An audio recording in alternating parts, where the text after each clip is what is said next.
Hello, everyone. It's Sherene. Good evening. I'm coming to you today, and today we're going to be talking about the burden of surrogate decision making. And last time we did speak to you regarding conflicts within the families and conflicts that may arise with decision making. So those of you who are new, my name is Sherene, and this is Legacy Advanced Care Planning. And what we do here, we have discussions, and my purpose for doing this is to get conversations started with families and loved ones about having decision planning around advanced care for yourself, loved ones, and having those things first, having a conversation about them, and then having them memorialized in writing so that the wishes and all of the preparations as far as the decisions surrounding those things are put in writing so that it minimizes some of the angst and some of that burden and some of the legal matters that do arise when a loved one is unable to make decisions for themselves. So today we're going to be speaking about the burdens or some of the challenges that the surrogate decision makers may face, and some of them may be emotional, and some of the ethical weight that they may face and find as challenge to them when it comes to speaking about the end of life for a loved one. So the surrogate family decision maker, or the person that has been chosen by the loved one or has decided to volunteer as the person, especially in big families, be the person to take on that role as a surrogate decision maker, does face a heavy role. It is a heavy role because up front, having the conversation is wonderful. Having those things memorialized is wonderful. But then it comes time when you have to carry these decisions that have been made out, right? Comes a time that maybe your spouse becomes ill, okay, and then over time you may need to make a decision as far as treatments and such, or end of life decisions, hospice, palliative care, and all those things. Or in some very unfortunate situations, there is some kind of traumatic event that occurs, and someone does have a advance directive, and they did make decisions and wishes and did memorialize those things. However, they're still your loved ones, right? They're still someone that you hold dearly to, and you are still the person that is left to make decisions on their behalf. So having the decision makers memorialize, having the wishes placed, is sometimes just half of the battle. All right? So when we get onto that, what we're talking about is the weight that comes next. Okay? As in WEIGHT. That kind of weight. Okay, so a lot of times, especially in sudden illness or some traumatic event where the person might not be an elderly person, they might be a younger person that's been going about their life business, doing their thing, a parent, in the middle of their life, that have an event that is unexpected, and you have to make a decision regarding, matters of goals of care or end of life. It still can be very, very emotional. Sometimes there's some ethical considerations, and there can be a lot of emotions involved in these decision makings, right? Such as, did they change their mind and we didn't get a chance to speak about it, right? Would they feel the same way right now that the occurrence has happened, but then you can't speak with them about it, right?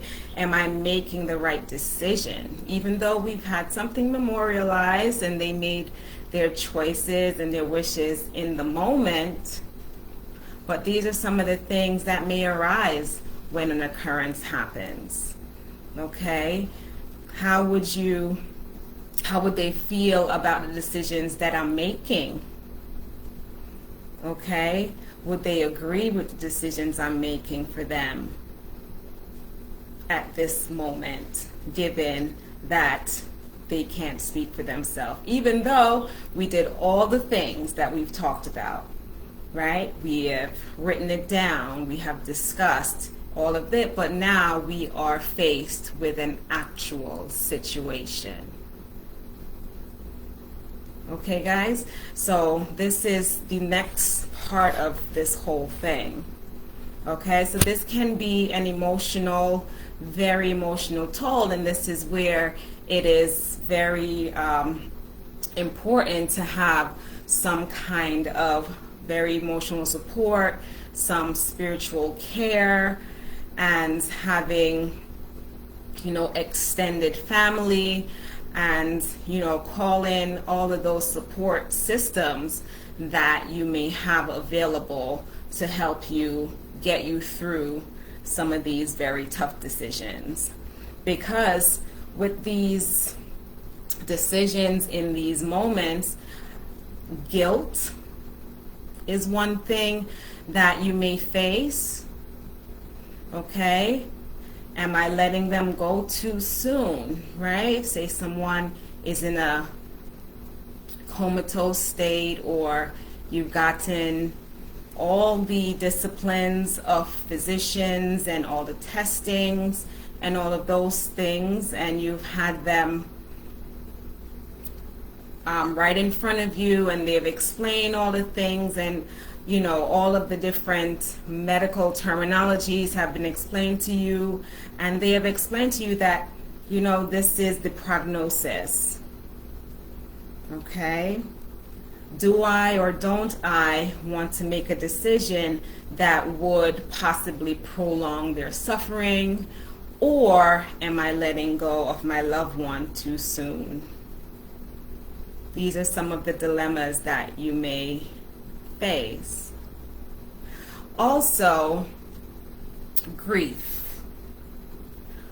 Okay? Grief is one of those things that there's no timetable for. There's no timetable for grief. Everyone faces grief differently. Everyone deals with grief differently. Grief is one of those things that comes up at different points, right? You may be fine at one moment, jovial at one moment, and all of a sudden that feeling comes crashing in, right? So how do you deal with those feelings, right? And what we call anticipatory grief, right?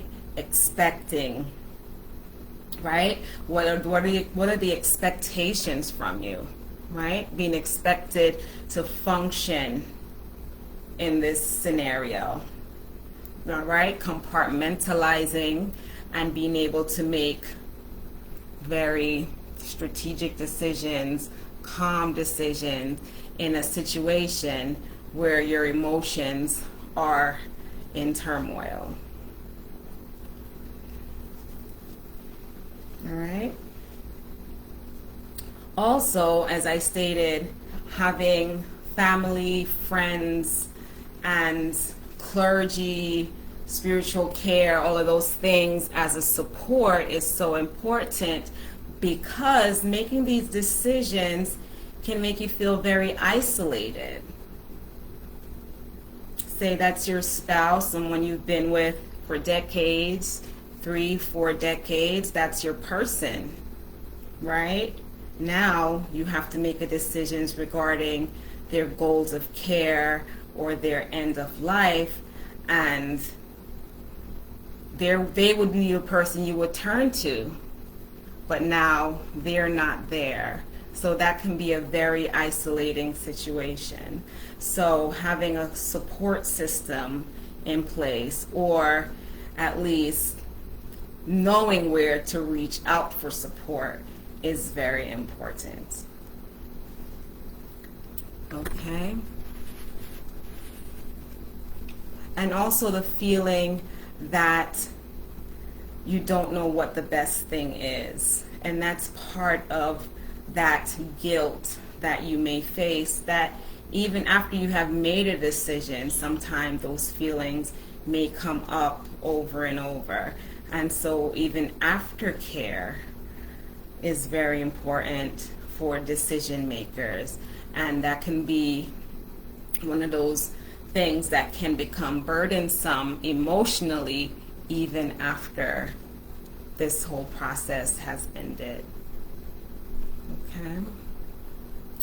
Now, there can also be ethical and spiritual conflicts that may arise, right? For some people, they are deeply spiritual, they're deeply grounded in their faith, okay?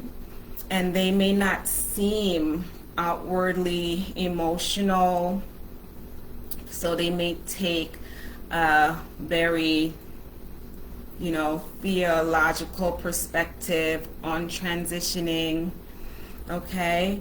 So their decisions may differ from those around them as far as what goals of care may look like for their loved ones. So it's important that when their loved ones' decisions are written down, and they already stated that if their decisions are written down already and they're very clear about the decisions that were written down, and they're able to carry out those decisions that are written down in order to honor their loved ones, that they be careful, and, do that for their loved ones.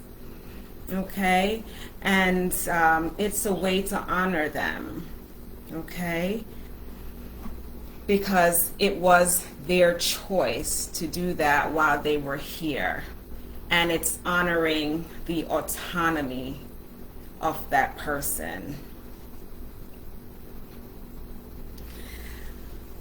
But for some people that are deeply spiritual or may lean towards some of the treatments that are available and may not want to release their loved ones right away, this can be kind of a dilemma for them. So they might think about wanting to, go against some of those wishes. So this is a conflict ethically and spiritually, because they may think, okay, I'm just going to try to give them a chance and all of these things. So this is a conflict. I'm not stating what is right or wrong or right. I'm just stating these are some of the conflicts that come up when people are decision makers, and they may find themselves in these dilemmas, even though they might not have thought about them up front, because you have had a conversation, you have written things down, but some of these things do come up when you are actually faced with making the decision, because each scenario regarding goals of care and decision making, depending on the reason for the person potentially transitioning, is all different. And some people may have potential for survival, and some of those can be considerations that needs to be taken into account.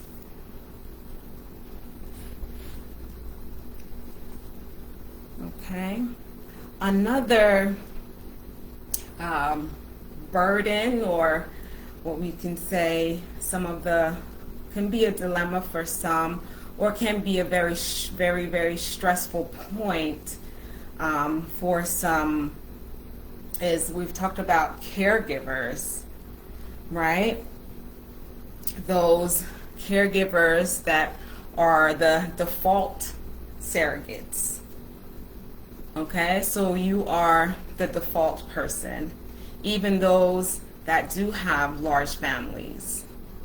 So you have been just the default person. You've been the person that has been the caregiver for, say, a parent or a sibling that has been ill or what have you, and you've been the default person. And it's burdensome. Oftentimes, it's been a challenge to have a personal life outside of caregiving, right? You may have some unresolved childhood things with parents, childhood traumas, right? Some closure has not been done, lack of closure, right? And also, for those, a lot of families do have this, some people that are considered to be the strong one, right? So you're the default person. Oh, they can handle it. Okay, so this can be a great burden for some that have always had things put upon them and really have never had a voice to say, no, this is too much. Okay, so this is where a conversation comes into play, where everyone should sit down and speak about what is best, right? Last time I spoke about how, especially in some families that are larger, some people are very reluctant or hesitant to be the default decision maker. Why? Because they don't want to get blamed for the decisions that were made. Okay? They don't want it to be said that they were the person that made a decision that mom transitioned soon, or they would have done it this way, or this one have done it that way. So they become reluctant. All the while, no one else was willing to step up and do what needed to be done. So you become the default person and being scapegoated in a way for whatever decisions had to be made regarding your loved one. So it can be burdensome. It's very emotionally toll-taking, right? And can be very isolating, especially within families, because then you feel like you are, in a way bullied or being singled out. And it makes your grieving process even that more difficult. Okay? So, being prepared in the beginning stages, as I said, is really just half of the process. having the conversation and your wishes and memorializing those things in writing is just half of that battle in a way.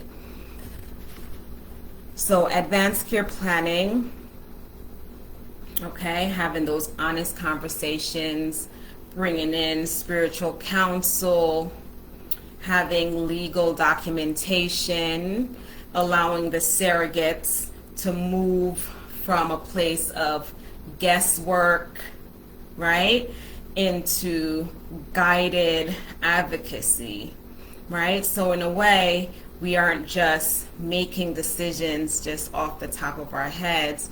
We are using guided advocacy, so we're bringing in the discipline. So we're speaking with the doctors, we're speaking with the case managers, we're speaking with all the disciplines that are involved with the care of our loved ones, so we can make informed decisions based on what the scenario is around our loved ones, because now we are the person that is put in charge of making a decision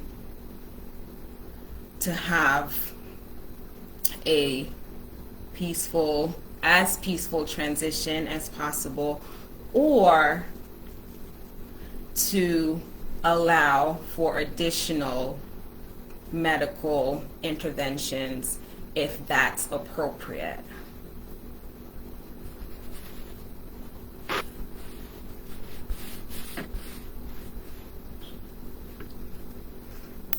Okay, so just a couple of things, just as a reminder, or just a couple checklist items for the surrogate decision makers. Just making sure that you are clear on your role. So if you feel that you're being pushed into the role, or you're the default person, or you are being put upon as the person that's going to be the decision maker, right? Making sure that you have a conversation with the rest of your family. You know, if you're the only person, then that's a different case.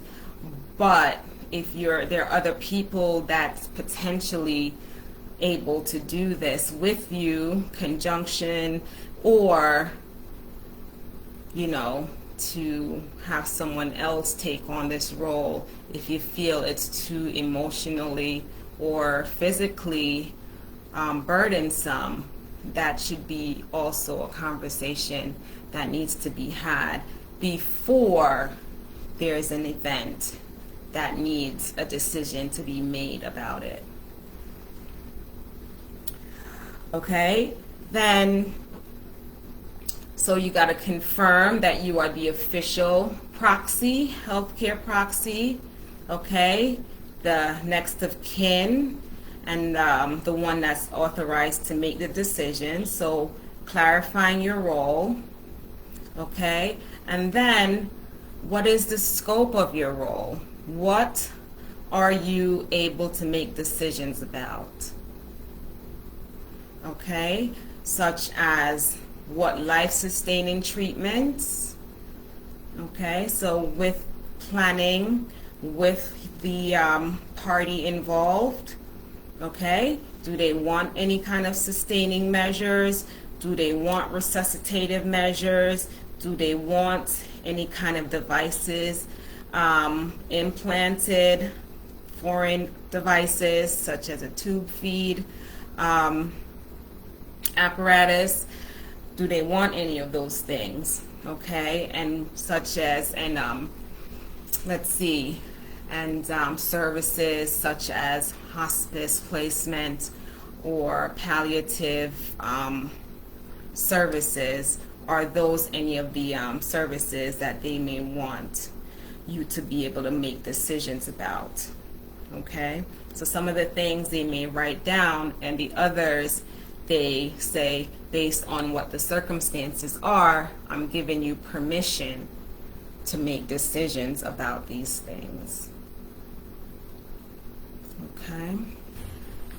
And as I said, speaking with the care team, right, the physicians, if it's even with the office visits, speaking with their nurse practitioners, the physician's assistants, because nowadays, there are different disciplines that care for patients in the outpatient setting, speaking with them, having a pulsed form or a MOLST form completed. Okay, and I have a video up about that. Okay, having those forms completed with the decisions that are spelled out. What do they want done? What don't they want done? What decisions do they want you to be able to make for them? Okay. All right. And ask questions. Ask questions of the care team. Okay, so you get clarity. So when you're making the decisions, you're making an informed decision, because you don't want to make a decision and second guess your decision when it's far gone. Okay, so make an informed decision, and also have a pen and pad, because a lot of times there's so much terminology, there's so much information that you're getting that it can be very, very overwhelming. One, your emotions are involved. Two, there are so many people coming back and forth in the hospital room, back and forth. It's just, we can't remember all of these things just off the top of our head, especially in very emotional states. So having a pen and pad down, so if you have questions for later, if you miss something, or write your questions down ahead of time, so when you see a physician or the nurse or the case manager, all of these things, you can have your questions written down so you won't forget. Because I know we all do that. You're there, you're having a conversation, and as soon as they leave, 3 questions that you were supposed to ask come back to your mind. Okay? So having things written down and being able to flush those out is also very important as far as decision making and being a surrogate decision maker for your loved ones. All right? And asking for a family meeting. Okay? Meetings such as a goals of care meeting, those are very helpful. Okay? Those are very, very helpful. And it gives you a chance for the physicians to sit down with you and kind of explain. They do a good job of explaining,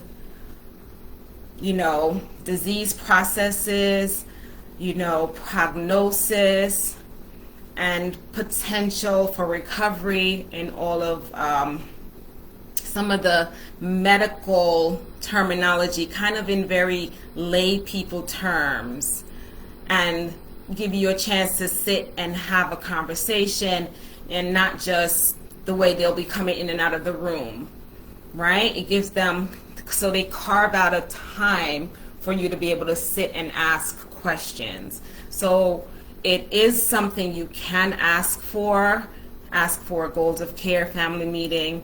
I know in a lot of hospitals, like the palliative care team, if they have those, they do an amazing job of facilitating some of these meetings and just sitting down and having these conversations, just so everyone can get an understanding of some of the choices, and so you can have information to make an informed decision as a decision maker.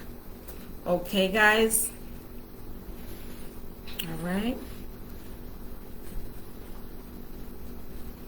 Okay. And so in all of this, we just remember that taking on that role as a decision maker is an honor.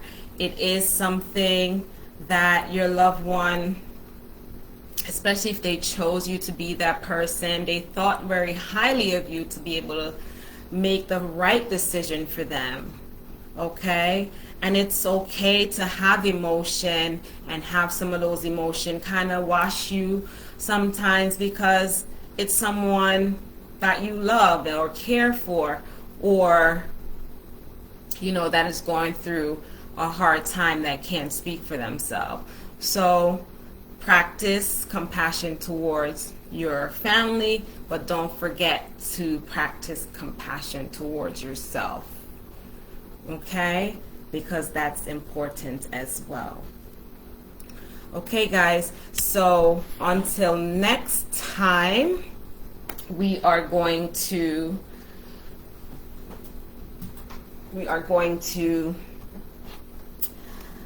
read, right, The Light Within.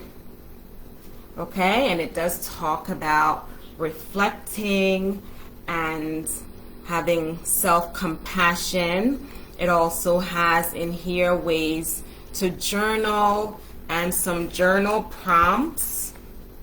Okay, it has some journal prompts in here. Okay, hi Daddy. It has some journal prompts in here, and it has different ways on how to recognize moments of joy and just identifying the light within you. So as decision makers, caregivers, you do have light within you, and that's what your family and friends and loved ones saw, right? That's why they designated you as the person that they wanted to speak on their behalf. Okay, guys? So The Light Within, it's available on Amazon. Okay? It's available on Amazon. So pick it up. Okay? Sherene C. Wilson, Amazon.com. Until next time, take care, guys.